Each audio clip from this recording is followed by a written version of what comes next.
The massive doors of the Galactic Council chamber slid open with a sound like distant thunder. Ambassador Tomas Rivera stepped forward, his shoulders square despite the weight of 7 billion human lives resting upon them. The chamber stretched impossibly high, a vast dome studded with glowing orbs that cast prismatic light across the assembled representatives of over 300 alien civilizations.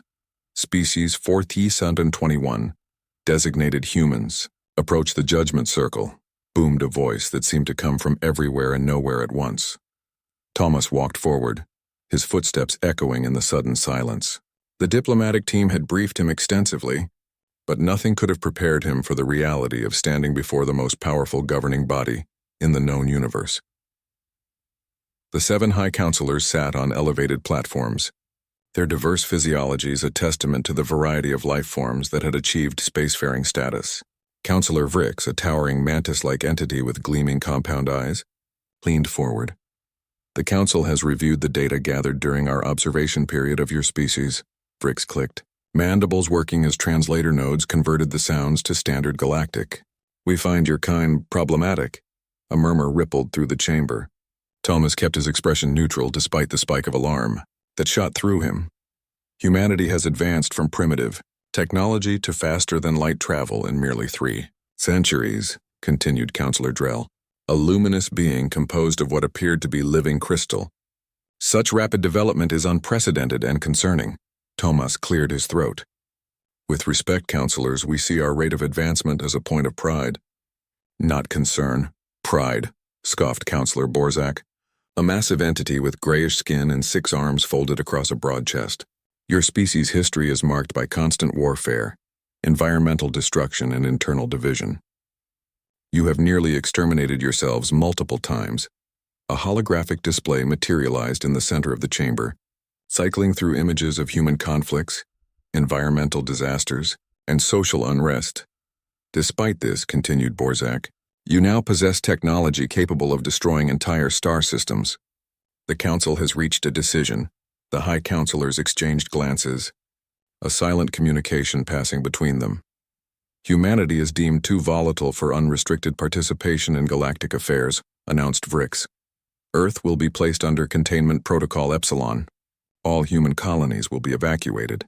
Your species will be restricted to your home solar system, with limited supervised trade and cultural exchange. This measure will remain in effect until such time as humanity demonstrates sufficient stability, likely several thousand years at minimum. Tomas felt ice in his veins. Containment Protocol Epsilon was effectively a death sentence for human expansion and development. The carefully negotiated trade routes, scientific exchanges, and colonial outposts established over the past 50 years would all be dismantled. Counselors, Thomas said, his voice steady despite his racing heart, humanity respectfully rejects this judgment. The chamber erupted in shocked exclamations. No species had ever rejected a council ruling in over 10,000 years. Silence, thundered Vrix, the sound reverberating through the chamber. When order was restored, the counselor's compound eyes fixed on Thomas. You have no authority to reject council decisions. The ruling is final, Tomas smiled then, a small, controlled expression that nonetheless sent a ripple of unease through the watching representatives. According to Section 16, Paragraph 9 of the Galactic Charter, which Earth signed in good faith, any species may invoke the right of challenge when faced with restrictive measures of Category 4 or higher. Containment Protocol Epsilon qualifies as Category 5. The council members shifted uncomfortably. The right of challenge was an ancient provision, written into the charter at its founding but almost never invoked. The right of challenge is obsolete, argued Counselor Drell. It has not been used in 7,000 years, yet it remains valid law, countered Thomas. Unless the council wishes to demonstrate that its own charter is merely a facade, hiding the arbitrary exercise of power, the implied accusation hung in the air like a drawn blade. Finally, Counselor Zeth, a being of living vapor contained within an environmental suit, spoke for the first time. The human ambassador speaks correctly. The right of challenge remains valid, though we question the wisdom of invoking it. What does this right entail? Demanded Counselor Borzak, clearly unfamiliar with the obscure provision. Zeth's vaporous form swirled inside the containment suit, The challenging species must undergo 3 trials of the Council's choosing, tests of intellect, ethics, and power. If they succeed, the restrictive measure is withdrawn and cannot be reintroduced for 1,000 standard years. If we fail, Earth accepts Permanent Containment Protocol Omega. Thomas finished. The highest level of restriction possible.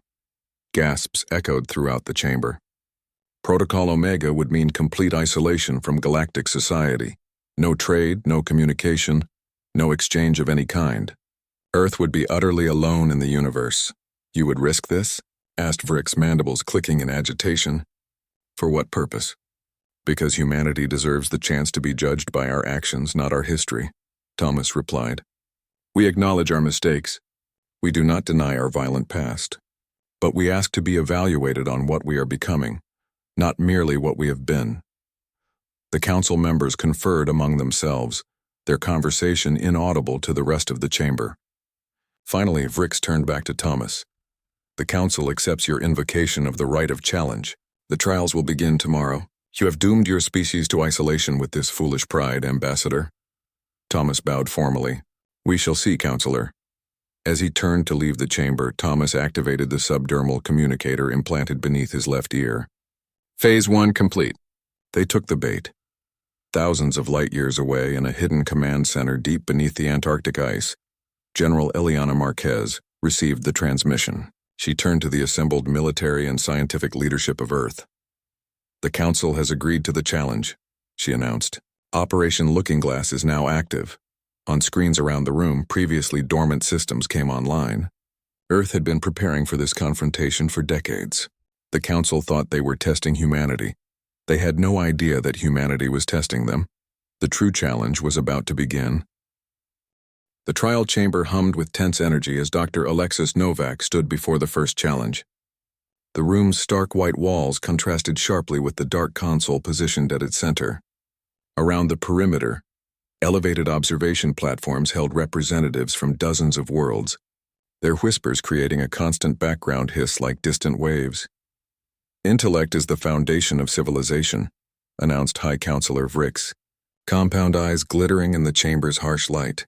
The first trial will determine if humans possess the mental capacity worthy of galactic participation. Alexis approached the console, her heart pounding, but her face betraying nothing. Behind her composed exterior, she was acutely aware that the fate of humanity rested partly on her shoulders. As Earth's leading quantum physicist, she had been selected for this specific challenge, though the exact nature of the test remained unknown until this moment. Before you is the Nexus problem, explained Counselor Zeth, vaporous forms swirling within their containment suit. It has remained unsolved for 6,000 years. Every species granted full council membership has contributed to its partial solution. The console illuminated, displaying a complex mathematical equation that seemed to shift and change as Alexis studied it. Her eyes widened as she recognized elements of quantum mechanics, theoretical dimensional mathematics, and concepts that had no human equivalent. You have 6 hours, stated Counselor Drell, crystal form refracting light across the chamber. Begin. Alexis immediately set to work, her fingers dancing across the console interface. The equation was beyond complex. It appeared to model the theoretical interaction between all fundamental forces at a universal scale. As she worked, she activated the microscopic quantum communicator embedded in her neural implant, a device the Council's security scans had failed to detect. Receiving input came the voice of Dr. Michael, Okafor in her mind, transmitted from the hidden Earth vessel orbiting the Council station. Routing problem through the Prometheus network. Back on Earth, 5,000 of humanity's greatest minds had been standing by, ready to assist with whichever challenge was presented. The quantum link allowed near-instantaneous communication, despite the vast distances involved. In the observation gallery, Ambassador Thomas watched with outward calm. Beside him, Counselor Borzak chuckled, a deep rumbling sound. Your representative appears competent, but the Nexus problem has confounded species far more advanced than humans, the six-armed counselor said. Many believe it to be unsolvable by design. Perhaps, Thomas replied mildly, it simply requires a fresh perspective. 4 hours into the trial, A commotion erupted in the chamber. Alexis had divided the console display into multiple sections, each showing different aspects of the problem. Her hands moved with increasing confidence. "Impossible," hissed a serpentine representative from the Draconis Confederation. "The human is approaching a potential solution path that has never been explored." The gallery's atmosphere shifted from dismissive amusement to concerned attention. Counselor Vrix leaned forward, mandibles clicking rapidly in agitation. "She cannot possibly understand the interdimensional implications of that approach," muttered Counselor Drell. "It will lead to a mathematical dead end, as it has for all others." But Alexis didn't reach a dead end. With 30 minutes remaining, she stepped back from the console. The display showed a completed equation, different from any previous attempt. "I believe I've found a solution," she announced calmly. The chamber erupted in disbelief. Counselor Zeth floated down from the platform, approaching the console to examine her work. "This is unexpected," the vaporous being admitted after several tense minutes. "The approach utilizes mathematical concepts we have not encountered before." "Quantum probability interweaving," Alexis explained. "By treating certain constants as variable within a probability matrix, the equation becomes solvable." A stunned silence fell over the chamber. Finally, Counselor Vrix spoke. "The first trial is complete. Against all expectations, humanity has passed." The journey back to the human quarters was tense. Once inside the secure room, Alexis collapsed into a chair, the strain of maintaining her composure finally taking its toll. "How did it go on your end?" she asked, speaking to the hidden communication node. General Marquez's voice came through clearly. "Perfect. While all attention was on your solution, our infiltration team accessed the Council's central database. We now have confirmation. The containment protocols have been used against 17 other species in the past millennium alone." Ambassador Thomas nodded grimly. "Just as we suspected. The Council isn't protecting galactic stability. They're eliminating potential competition." "That's not all," continued Marquez. "We've identified unusual energy signatures from the Andromeda Galaxy. The Council is monitoring something they call the emergence. Whatever it is, they're terrified of it." "Which explains their aggressive containment policy," mused Alexis.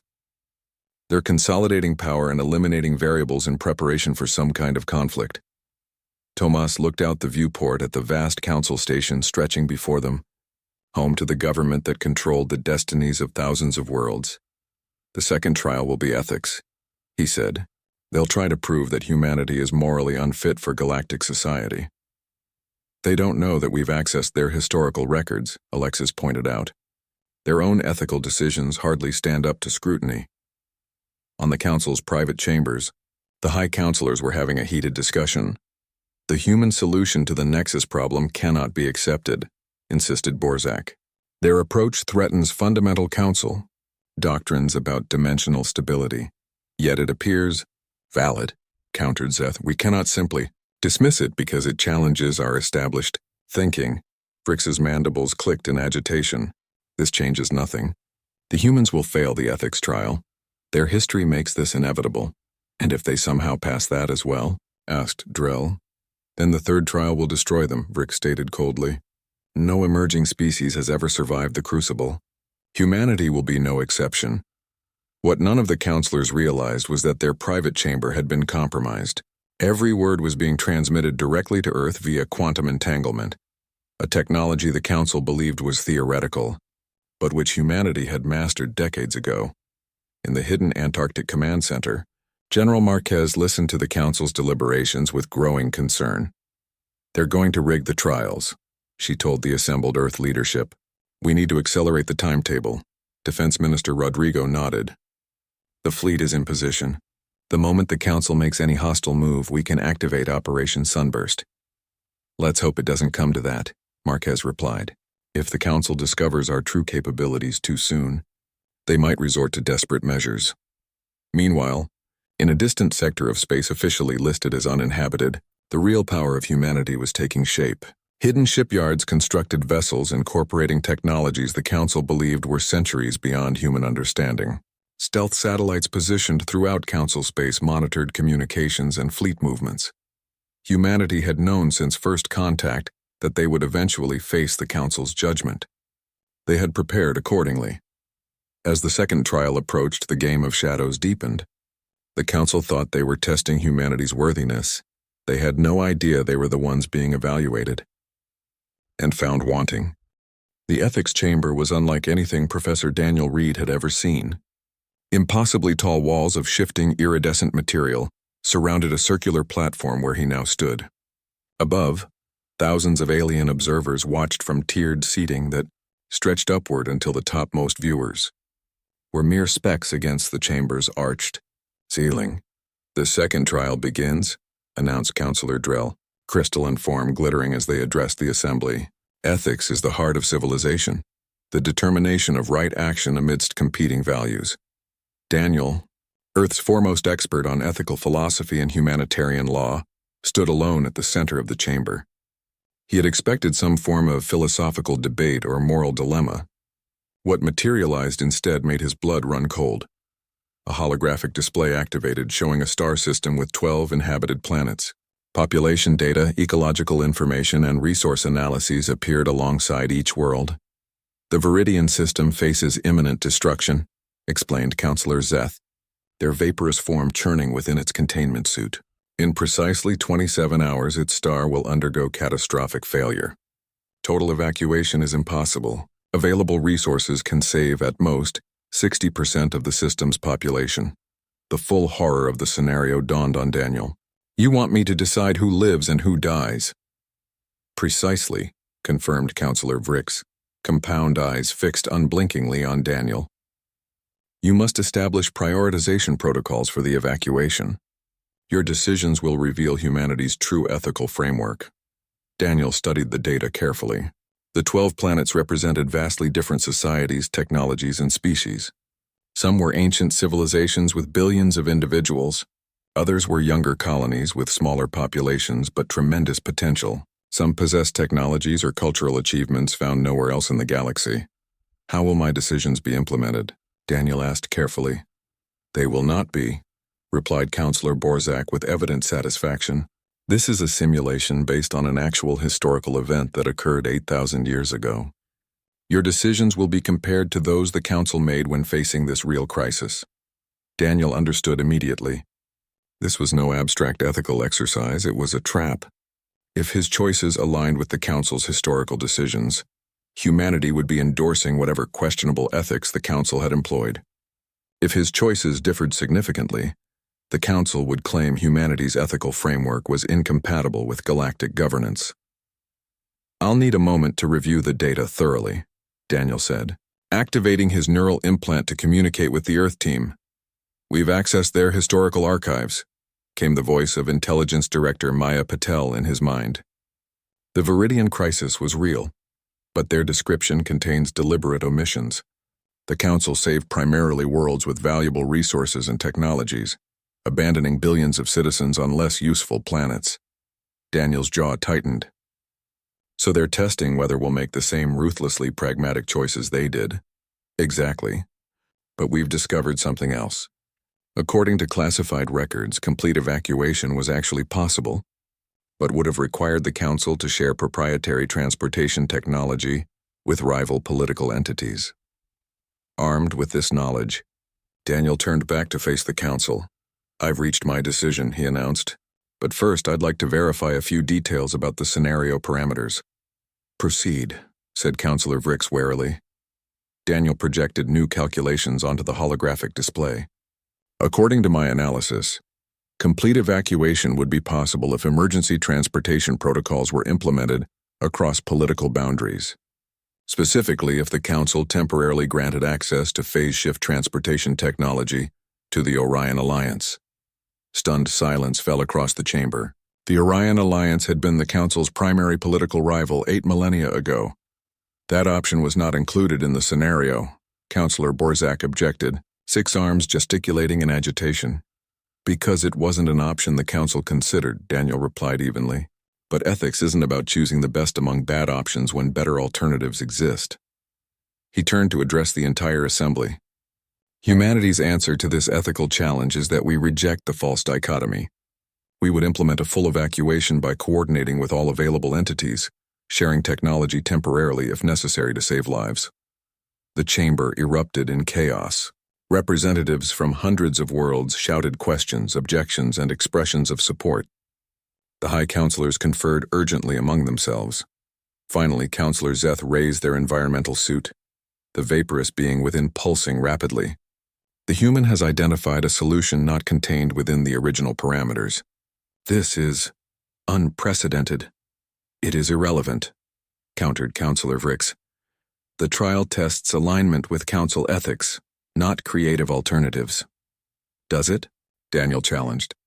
The charter states that the ethics trial evaluates the moral framework of the tested species against the standard of sapient welfare maximization. That's exactly what my solution provides. More consultation among the counselors followed. Throughout the chamber, representatives whispered among themselves. Many seemed disturbed by the implications of Daniel's response that the council had deliberately chosen to let billions die rather than share technology with political rivals. The council has reached a decision, announced Councillor Drell after several tense minutes. The ethics trial is passed. Humanity has demonstrated an ethical framework technically compatible with galactic citizenship. The reluctance in the councillor's voice was evident to all. This was not the outcome they had expected or desired. As Daniel was escorted back to the human quarters, Ambassador Thomas fell into step beside him. That was brilliantly handled, Thomas murmured, but you've rattled them badly. The third trial will be even more dangerous now. What have we learned about it? Daniel asked quietly. Only that it's called the Crucible, supposedly a test of power and endurance, but our intelligence suggests it's designed to be lethal. Then we'll need to implement Contingency Protocol Theta, Daniel replied. The Council is clearly acting in bad faith. We need insurance. Thomas nodded grimly. General Marquez has already given the order. Our hidden fleet is moving into position. If the Council attempts to eliminate our representatives during the final trial, Earth will respond decisively. In the Council's private chambers, the High Counselors were engaged in heated debate. The humans are proving unexpectedly resourceful, admitted Counselor Zeth.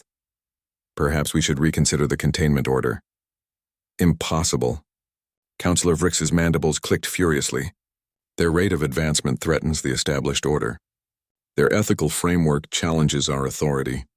They must be contained, or eliminated, suggested Counselor Borzak darkly. The Crucible can be adjusted to ensure no survivors. That would violate the Charter, objected Counselor Drell. Then we ensure the violation is untraceable, replied Borzak. The final calibrations of the Crucible arena can be modified to create a regrettable accident. What the counselors didn't know was that every word was being transmitted to Earth through quantum-entangled surveillance devices placed by human operatives. The Council's plans to sabotage the final trial were now known to human leadership. In the Antarctic Command Center, General Marquez reviewed the intelligence with the Earth Defense Council. They're planning to kill our representatives and claim it was an accident, she reported. Grimly, then we activate the failsafe. Immediately, ordered President Alvarez. All units to combat readiness. If our people die, we launch Operation Sunburst without delay. Throughout Council space, hidden human assets received their activation codes. Stealth satellites moved into attack positions near key Council worlds. The public face of humanity, a developing civilization seeking peaceful integration, was merely the visible portion of a far more prepared and determined species than the Council had ever imagined. As preparations for the third trial began, both sides positioned their pieces for what could become the opening moves of an interstellar war. The Council had challenged humanity, thinking them weak and malleable. They were about to discover how catastrophically wrong that assessment had been.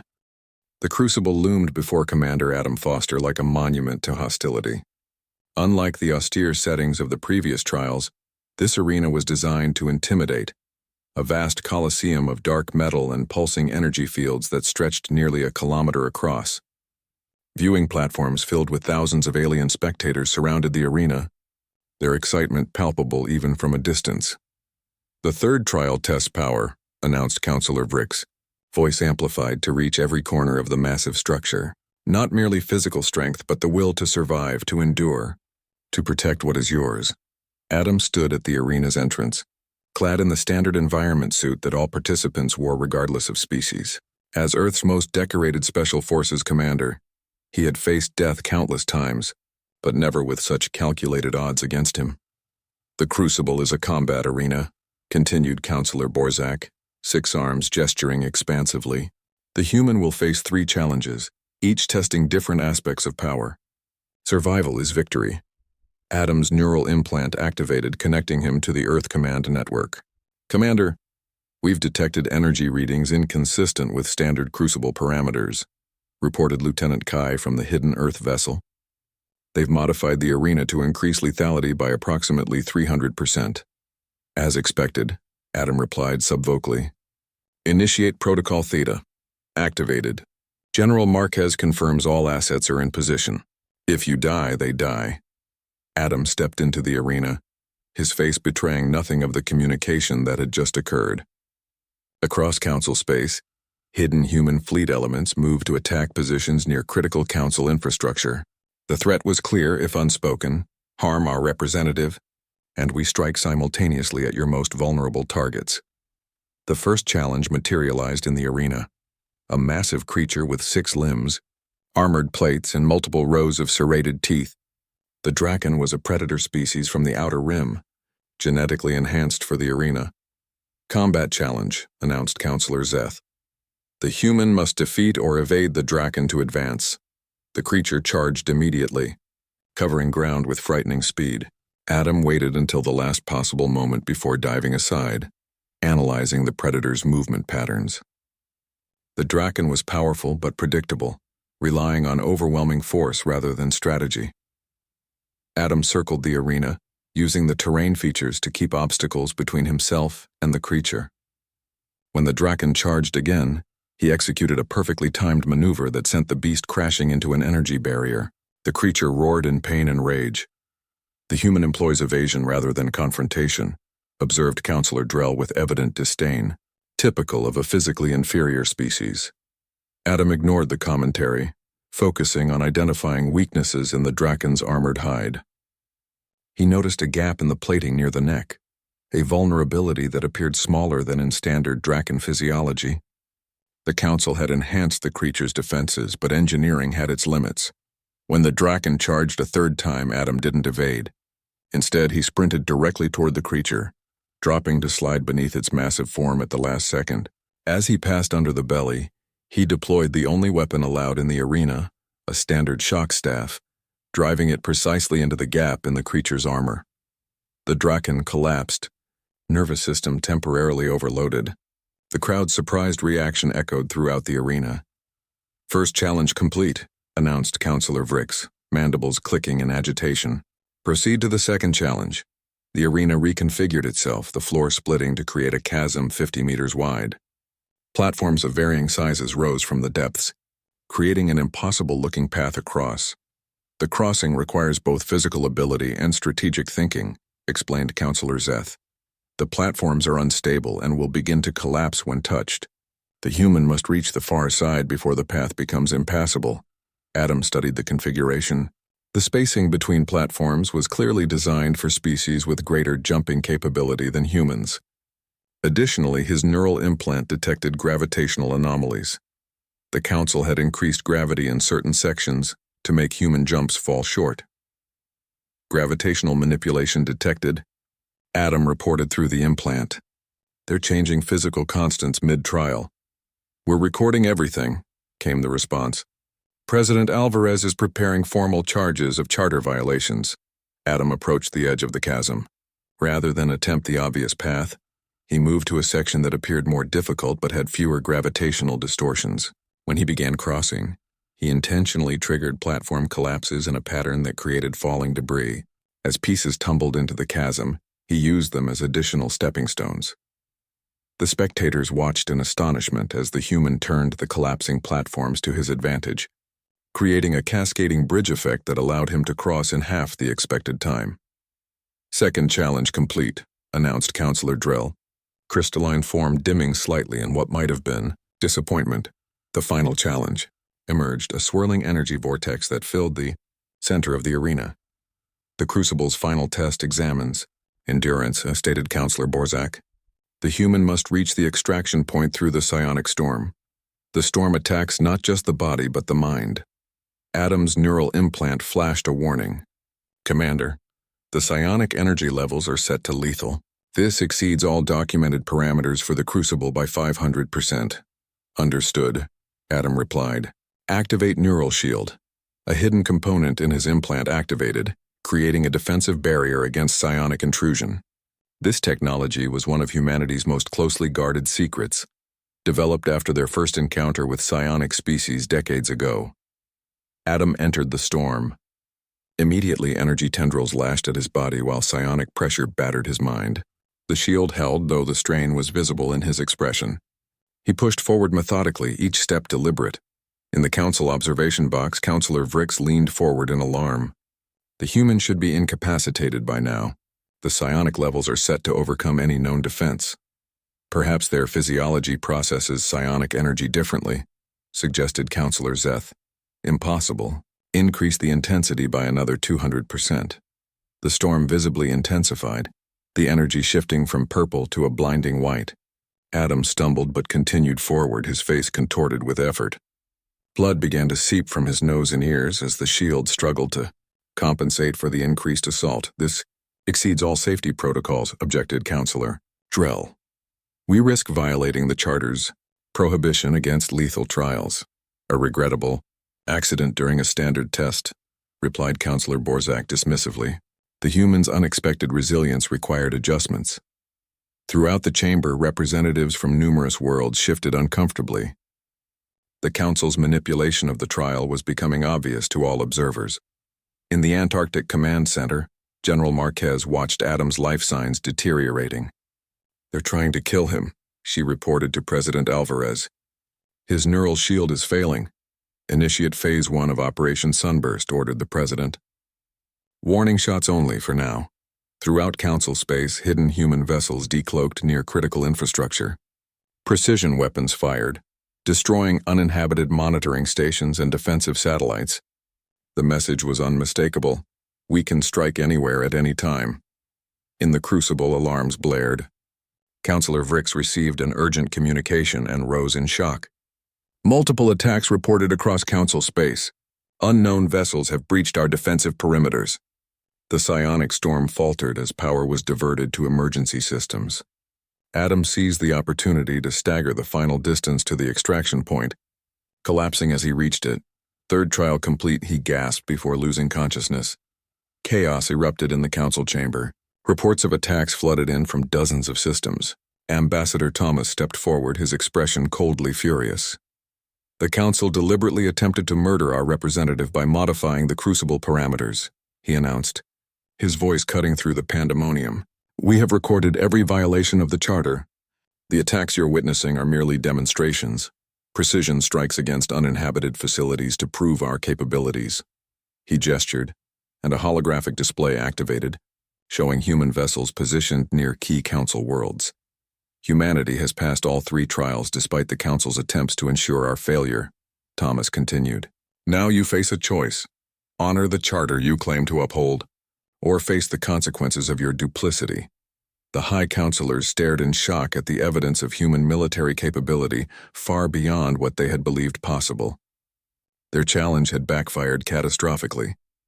They had intended to put humanity in its place. Instead, they had awakened a sleeping giant. And now they would face the fallout of their miscalculation.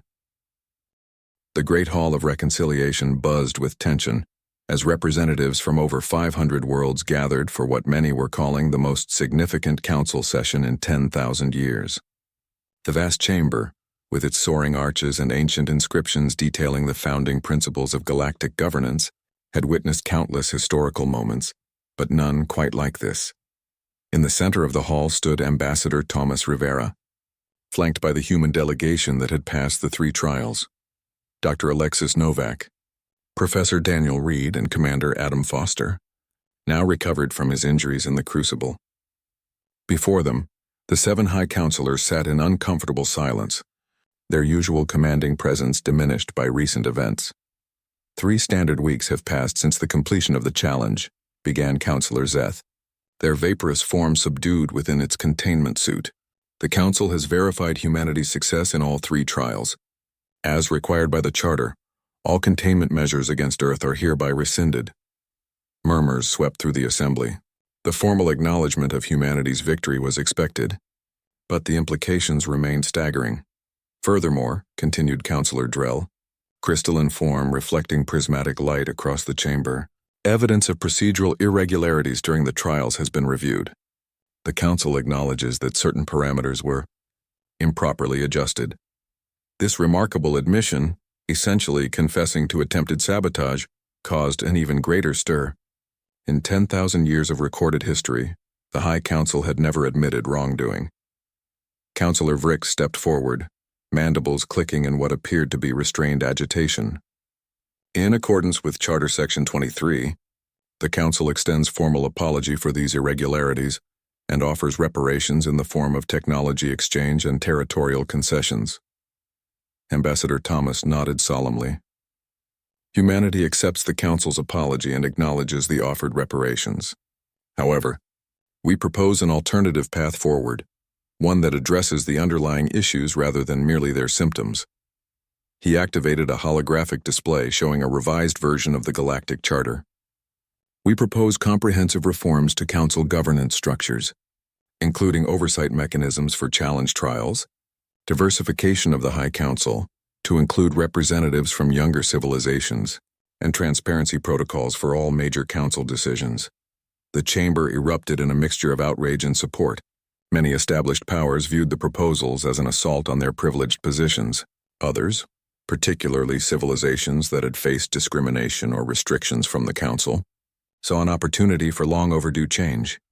These proposals exceed the scope of standard reparations, objected Councillor Borzak, 6 arms gesticulating in agitation. The Council cannot consider such fundamental restructuring based on a single incident. This was hardly a single incident, countered Professor Reed, stepping forward. Our intelligence has identified 17 cases in the past millennium alone, where the Council imposed containment measures on species that might have challenged established power structures.